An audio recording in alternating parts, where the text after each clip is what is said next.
السلام علیکم ورحمۃ اللہ وبرکاتہ۔ الحمدللہ کفا وسلام علی عبادہ الذین اصطفیٰ، اما بعد۔ محترم ناظرین اکرام، آج کی تراویح میں 10ویں پارے کا پیغام آپ لوگوں کے سامنے۔ 10واں پارہ، وَاعْلَمُوا أَنَّمَا غَنِمْتُم مِّن شَيْءٍ فَإِنَّ لِلَّهِ خُمُسَهُ وَلِلرَّسُولِ۔ ناظرین اکرام، 10ویں پارے کے اندر ٹوٹل 17 رکوع ہیں۔ 10ویں پارے میں ٹوٹل 128 آیتیں ہیں۔ سورہ انفال سورہ نمبر 8 کی 35 آیتیں ہیں، 41 سے 75 تک۔ پھر اسی طرح سورہ توبہ سورہ نمبر 9 کی 93 آیتیں ہیں، 1 سے 93 تک۔ سورہ توبہ مدنی ہے، اس کے اندر 129 آیتیں ہیں اور 16 رکوع ہے۔ 10ویں پارے کے اندر یہ بیان کیا جا رہا ہے، 9ویں پارے میں تھا اور اس سورہ کے شروع میں تھا سورہ انفال کے، کہ لوگ آپ سے مال غنیمت کے بارے میں پوچھتے ہیں، تو اب یہاں جواب دیا جا رہا ہے 10ویں پارے کے شروع میں، تو آپ کہہ دیجئے کہ یہ مال غنیمت جو ہے اللہ کے لیے ہے، تو اس کا 5واں حصہ اللہ اس کے رسول کا ہے۔ یہ اللہ کا نام برکت کے طور پر آیا ہے۔ پھر اس کے بعد کہا اس کے رشتہ داروں، یتیموں، مسکینوں اور مسافروں کے لیے ہے۔ غزوہ بدر کا ہی تذکرہ چل رہا ہے کہ تم کہاں تھے اور کافر لوگ کہاں تھے، اس کا ذکر ہے۔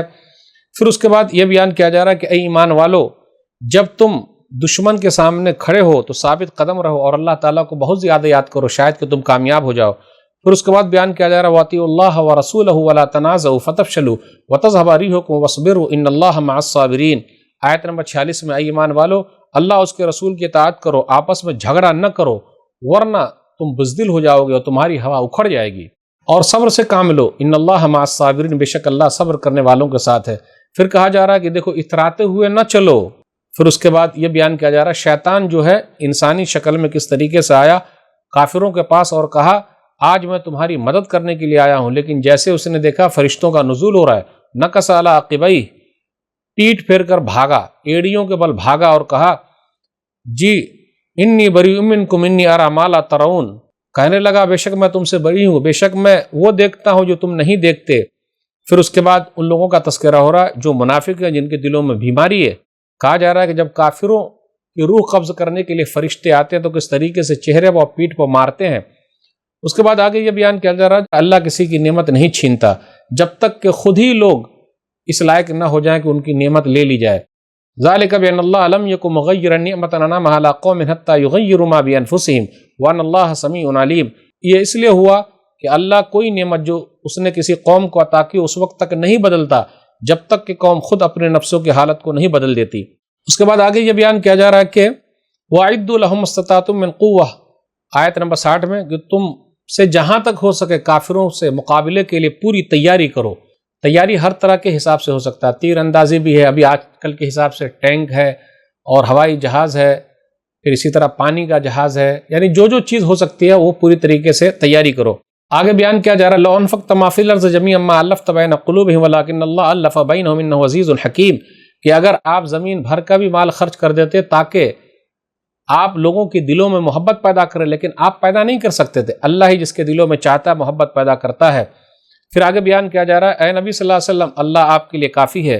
اس کے بعد کہا جا رہا ہے کہ دیکھو جنگ کے اندر اگر 10 لوگ ہیں صبر کرنے والے تو 200 پر غالب آ جائیں گے۔ پھر بعد میں کہا گیا کہ اگر 100 لوگ ہیں تو 200 لوگوں پر غالب آ جائیں گے، 1000 لوگ ہیں تو 2000 لوگوں پر غالب آ جائیں گے۔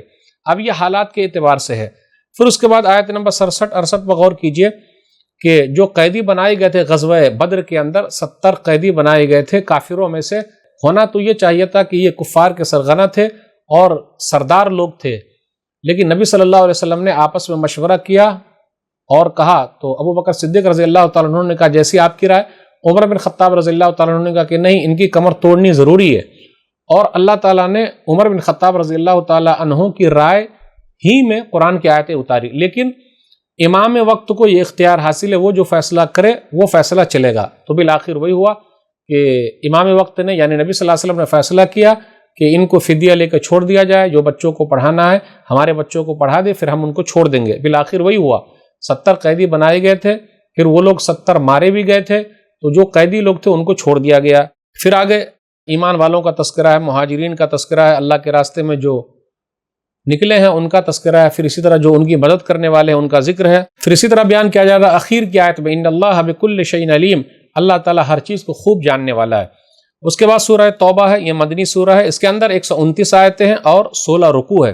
اس سورہ کے اندر شروع میں بسم اللہ الرحمن الرحیم نہیں ہے، کہا جاتا ہے یہ سورہ انفال سورہ نمبر 8 کا تتمہ ہے، بقیہ ہے، یہ بھی لمبی صورتوں میں سے ایک سورہ ہے، 7 لمبی صورتوں میں سے۔ اس سورہ کو سورہ برات بھی کہتے ہیں۔ اس میں یہ ہے کہ برات کا اظہار کیا جا رہا ہے، بیزاری کا اظہار کیا جا رہا ہے کہ اب جن لوگوں کو مہلت ملی ہوئی تھی یا جن لوگوں کے ساتھ معاہدہ تھا یا جن کے ساتھ نہیں تھا، تو 4 مہینے جزیرہ عرب میں رہ سکتے ہیں۔ اب اس کے بعد جزیرہ عرب کو خالی کرنا پڑے گا، یہاں سے جانا پڑے گا۔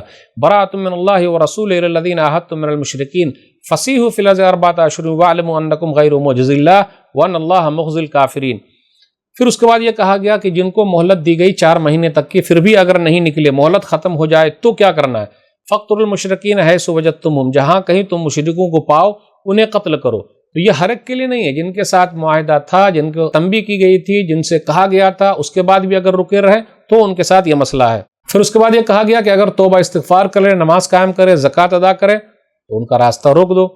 پھر اس کے بعد یہ بھی بیان کیا جا رہا کہ اگر ایسا مسئلہ رہے جنگ کے میدان میں ہاتھ اٹھا دے، وَإِنْ أَحَدٌ مِّنَ الْمُشْرِكِينَ اسْتَجَارَكَ فَأَجِرْهُ حَتَّىٰ يَسْمَعَ كَلَامَ اللَّهِ ثُمَّ أَبْلِغْهُ مَأْمَنَهُ، آیت نمبر 6 میں مشرکوں میں سے اگر کوئی پناہ مانگے تو آپ اسے پناہ دے دیں، ہاتھ اٹھا دے تو ان کے ہاتھ کو پہچان جائیں، پناہ مانگے تو پناہ دے دیں، پھر اس کو امن کی جگہ پہ پہنچا دیں، امن و شانتی کی جگہ پہ، تاکہ کوئی آدمی ان کو تکلیف نہ پہنچائے۔ دنیا کے اندر کہیں ایسا نہیں ہوگا، کسی کمانڈر کے سامنے اگر ایسا مسئلہ ہو وہ ان کو محفوظ جگہ پہ پہنچا دے تاکہ لوگ اس کو تکلیف نہ دے۔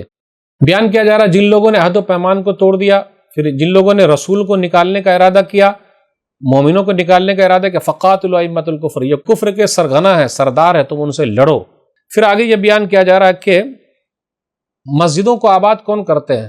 انما یامر مساجد اللہ من آمن باللہ والیوم الاخر واقام الصلاۃ وآتى الزکاۃ ولم یخش الا اللہ فعسى اولئک ان یکونوا من المہتدین، جو اللہ پر ایمان لائے، آخرت کے دن پر ایمان لائے، نماز قائم کیے، زکوٰۃ ادا کیے اور اللہ ہی سے ڈرتے ہیں، امید ہے کہ یہی لوگ سیدھے راستے پر ہیں۔ پھر یہ بیان کیا جا رہا ہے حاجیوں کو پانی پلانا، مسجدوں کو آباد رکھنا، کیا وہ لوگ ایمان والوں کی طرح ہو سکتے ہیں؟ جی نہیں ہو سکتے۔ پھر اس کے بعد یہ بیان کیا جا رہا ہے اے ایمان والو، تم اپنے باپ کو، اپنے بھائیوں کو دوست مت بناؤ اگر وہ کفر پر ہی اڑے ہوئے ہیں۔ اس کے بعد آیت نمبر 24 کے اندر 8 چیزوں کا ذکر ہے۔ آپ کہہ دیجئے تمہارے باپ، تمہارے بیٹے، تمہارے بھائی، تمہاری بیویاں اور تمہارے کنبے اور قبیلے اور وہ مال جو تم نے کمایا ہے اور تجارت میں کمی سے تم ڈرتے ہو، اور وہ محلہ جسے تم پسند کرتے ہو، وہ تمہاری بلڈنگیں جسے تم پسند کرتے ہو، یہ تمام چیزیں اگر اللہ اور اس کے رسول سے اور اللہ کی راہ میں جہاد کرنے سے زیادہ محبوب ہے تو تم انتظار کرو۔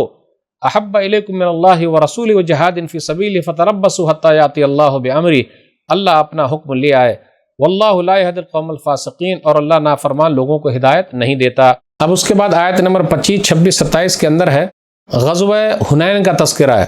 حنین مکہ اور طائف کے درمیان وادی ہے حنین، فتح کا، جیت کا انحصار، غیبی مدد اللہ پر ہے۔ 12,000 لشکر تھا، سوچ رہے تھے کہ ہم تو جیت جائیں گے، لیکن بالآخر کیا ہوا؟ جب وہ لوگ اترائے تو اللہ نے کس طریقے سے وقتی طور پر ان لوگوں کو آزمائش میں ڈال دیا۔ اللہ نے کیا کہا؟ اذا اعجبتکم کثرتکم، تمہاری کثرت نے، کہ ہم تو زیادہ ہیں، ہم نہیں ہار سکتے ہیں، تو اللہ نے آزما لیا کس طریقے سے تمہاری حالت ہو گئی کہ نبی صلی اللہ علیہ وسلم فرمایا انا النبی لا کذب انا ابن عبد المطلب، میں جھوٹا نبی نہیں ہوں، میں عبد المطلب کا بیٹا ہوں۔ پھر سب لوگ جمع ہو گئے، پھر اللہ تعالیٰ نے فتح دی، 6,000 قیدی بنا کر لائے گئے، فرشتوں کا بھی وہاں نزول ہوا تھا۔ پھر اس کے بعد یہ ذکر ہو رہا ہے کہ ان لوگوں کی جیت تو ہو گئی مسلمانوں کی، لوگ آ گئے، اپنے گھروں کو پہنچ گئے۔ اس کے بعد ذکر کیا جا رہا ہے یہودیوں کے بارے میں، وقالت الیہود عزیر ابن اللہ وقالت النصارى المسیح ابن اللہ، کہ یہودیوں نے کہا عزیر علیہ الصلوۃ والسلام اللہ کے بیٹے، عیسائیوں نے کہا عیسیٰ علیہ الصلوۃ والسلام اللہ کے بیٹے ہیں۔ اللہ نے کہا ذالک قولہم بافواہہم، یہ تو ان کے منہوں کی بات ہے، یظاہرون قول الذین کفروا من قبل قاتلہم اللہ انا یؤفکون، یہ تو ان سے پہلے والے کافروں کی مشابہت کرتے ہیں، اللہ انہیں ہلاک کرے، کہاں یہ لوگ پھیرے جا رہے ہیں۔ آگے بیان کیا جا رہا ہے اتخذوا احبارهم ورهبانهم اربابا من دون اللہ والمسیح ابن مریم وما امروا الا لیعبدوا الہا واحدا لا الہ الا هو سبحانہ عما یشرکون، تو ان لوگوں نے اپنے علماء کو، اپنے درویش کو اللہ کے علاوہ رب بنا لیا۔ آگے بیان کیا جا رہا ہے یریدون ان یطفئوا نور اللہ بافواہہم، یہ جو بیان کیا جا رہا ہے ان لوگوں نے علماء کو، درویش کو اللہ کے علاوہ رب بنا لیا، عیسیٰ بن مریم کو بھی بنا لیا، جبکہ ان کو حکم دیا گیا تھا صرف ایک اللہ کو مانے۔ اللہ اس سے پاک ہے جو وہ لوگ بیان کرتے ہیں، وہ لوگ اللہ کے دین کو بجھانا چاہتے ہیں، لیکن نہیں، اللہ اپنے نور کو، روشنی کو، اپنے دین کو پورا کر کے رہے گا، گرچہ کافر لوگ ناپسند کرے۔ اس کے بعد کہا جا رہا ہے کہ اے ایمان والو، بے شک علماء اور درویش ایسے ہیں لوگوں کا مال کھاتے ہیں اور اللہ کے راستے سے روکتے ہیں۔ پھر اس کے بعد کہا جا رہا ہے جو لوگ زکوٰۃ ادا نہیں کرتے، والذین یکنزون الذھب والفضة ولا ينفقونها في سبیل اللہ فبشرهم بعذاب علیم یوم یحمى علیہا فی نار جہنم فتکوی بها جباہهم وجنوبهم وظہورهم ھذا ما کنزتم لانفسکم فذوقوا ما کنتم تکنزون۔ سونے اور چاندی کو جمع کر کے رکھے اللہ کے راستے میں خرچ نہیں کرتے، دردناک عذاب کے بارے میں بتا دیجئے کہ جس دن سونے اور چاندی کو جہنم کی آگ میں تپایا جائے گا، پھر اس کے ساتھ اس کی پیشانیوں، ان کے پہلوؤں اور ان کے پیٹھوں کو داغا جائے گا، ان سے کہا جائے گا یہ ہے وہ خزانہ جسے تم نے جمع کر لیا تھا، اب اپنے جمع کیے خزانے کا مزہ چکھو۔ پھر اس کے بعد کہا جا رہا ہے کہ اللہ کے نزدیک مہینوں کی تعداد 12 ہے، اسی دن سے جس دن آسمان و زمین کو اللہ نے پیدا کیا، اور یہی سیدھا دین ہے۔ پھر اس کے بعد آگے جو تذکرہ ہو رہا ہے غزوہ تبوک کا تذکرہ ہو رہا ہے، آیت نمبر 38 سے آخری آیت نمبر 129 تک لمبا واقعہ۔ اب غزوہ تبوک کا تذکرہ ہو رہا ہے، کہا جا رہا ہے کہ کیوں نہیں تم لوگ مدد کرتے ہو رسول اللہ صلی اللہ علیہ وسلم کی، جبکہ اللہ نے مدد کیا تھا اس وقت جب وہ غار میں تھے۔ اذ یقول لصاحبہ لا تحزن ان اللہ معنا، اللہ اپنے نبی کا مددگار ہے جب انہوں نے اپنے ساتھی سے کہا گھبرائیے نہیں، اللہ ہمارے ساتھ ہے۔ پھر اسی طرح منافقوں کے لیے کہ جب نبی صلی اللہ علیہ وسلم نے غزوہ تبوک کا ذکر کیا، تبوک میں جانا ہے، گرمی کا موسم تھا، پھل پکے ہوئے تھے، کچھ لوگوں کے پاس سواری نہیں تھی، بہت دور کا سفر تھا، لوگوں سے کہا تو کچھ لوگ فوراً تیار ہو گئے، کچھ لوگ نہیں تیار ہوئے، کچھ لوگ بعد میں تیار ہوئے، کچھ لوگ منافقوں میں سے تھے نہیں تیار ہوئے، پیچھے رہ گئے، اور کچھ لوگ واقعی سچے تھے لیکن کیا ہوا، آج جاؤں گا کل جاؤں گا اس طرح کرتے کرتے نہیں گئے اور نبی صلی اللہ علیہ وسلم واپس چلے آئے۔ اس لیے اس سورہ کا نام سورہ توبہ بھی ہے۔ وہ 3 لوگ تھے، وہ 3 لوگ کون تھے ان کا تذکرہ 11ویں پارے کے اندر جب سورہ توبہ ختم ہونے والی رہے گی اس میں پتہ چل جائے گا وہ 3 لوگ کون تھے۔ اب آئیے بیان کیا جا رہا ہے کہ منافقوں کو نبی صلی اللہ علیہ وسلم نے کہا ٹھیک ہے، وہ لوگ آئے، اب بہانہ بنایا تو اللہ نے کہا کہ آپ انہیں معاف کر سکتے، آپ ان کو اجازت دے سکتے، لیکن ان کو پتہ چل جائے گا پیچھے رہ جانے والوں کا انجام کیا ہے، وہ لوگ جھوٹے ہیں۔ پھر اس کے بعد کہا جا رہا ہے کہ جب ان کو تکلیف ہوتی تو جاتے نہیں، اور جب تکلیف نہیں ہے تو مال کے لیے جا رہے ہیں۔ پھر اسی طرح یہ بھی بیان کیا جا رہا ہے کہ ان سے کہیے تم جو بھی خرچ کرو، جس طریقے سے بھی خرچ کرو، دکھا کے یا پھر چھپا کے خرچ کرو، اللہ قبول کرنے والا نہیں ہے۔ اللہ تعالیٰ نے کافروں کو مال دے رکھا ہے تو نبی صلی اللہ علیہ وسلم سے کہا جا رہا ہے کہ آپ ان کی طرف نہ دیکھیے، اولاد دے رکھا ہے ان کی طرف نہ دیکھیے۔ کافی لمبا سفر تھا تو اس کے اندر تکلیفیں بہت زیادہ تھی، تو کہا جا رہا قل لن یصیبنا الا ما كتب اللہ لنا هو مولانا وعلى اللہ فلیتوکل المؤمنون۔ آیت نمبر 51 میں آپ کہہ دیجئے ہم کو ہرگز مصیبت نہیں پہنچ سکتی مگر اتنی جو اللہ نے لکھی ہے، اور مومن اللہ ہی پر بھروسہ کرتے ہیں۔ اس کے بعد کہا جاتا ہے منافقوں سے تم جو بھی خرچ کرو اللہ تم سے قبول کرنے والا نہیں ہے۔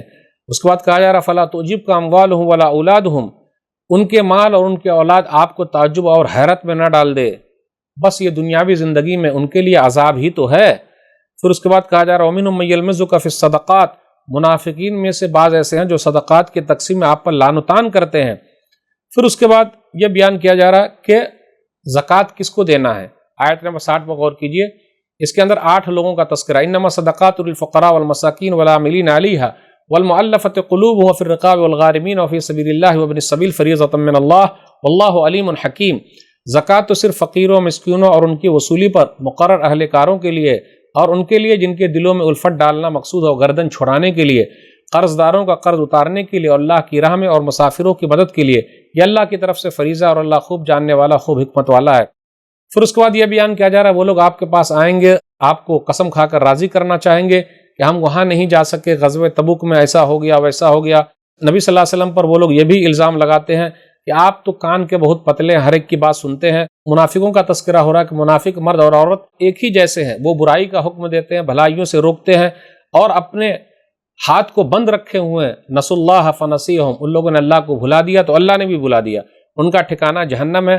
پھر قوموں کا تذکرہ ہوا، کس طریقے سے اللہ نے ان کو ہلاک کیا، قوم نوح، قوم عاد، قوم سمود، قوم ابراہیم اور اصحاب مدین، اور الٹی ہوئی بستیوں والے ہر ایک کو اللہ نے پکڑ لیا۔ اللہ نے کہا فما کان اللہ لیظلمہم ولکن کانوا انفسہم یظلمون، اللہ نے ان لوگوں پر ظلم نہیں کیا لیکن وہ لوگ اپنے آپ ظلم کرنے والے تھے۔ اب مومنوں کا ذکر ہو رہا ہے کہ ان میں سے بعض کے دوست ہیں، بھلائی کا حکم دیتے، برائیوں سے روکتے اور نماز قائم کرتے، زکوٰۃ ادا کرتے، اللہ اس کے رسول کی اطاعت کرتے، اللہ ان پر رحم فرمائیں گے، اور ان لوگوں کے لیے جنت ہے، ورضوان من اللہ اکبر، اور اللہ کی رضامندی ہے، یہ بہت بڑی چیز ہے۔